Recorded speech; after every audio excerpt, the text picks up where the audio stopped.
আজকে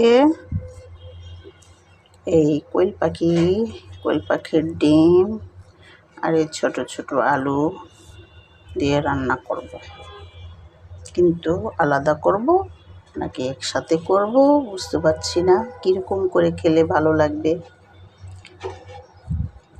যাই হোক, রান্না করব যখন কিছু একটা চিন্তা ভাবনা করে করব।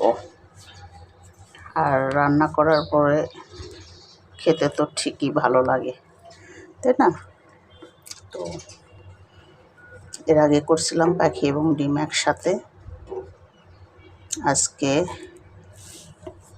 এ কটা ডিম ছিল, ডিম আর পাখি দিতেছে না অনেক দিন পাখিটা ডিম দিচ্ছে না, প্রায় 1-1.5 মাসের মতো হয়ে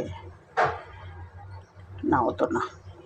যাই হোক, এই কটা ডিম আছে, এই পাখি দিয়ে রান্না করব লাস্ট।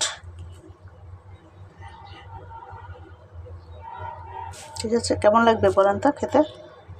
আর এই আলুগুলো কিন্তু আসলেই মজা। এই ছোট ছোট আলু সিদ্ধ করে রান্না করলে কিন্তু ভালো লাগে খেতে।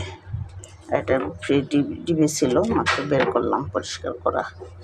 নরম হবে, এটা সিদ্ধ করতে হবে, এটা সিদ্ধ করতে হবে।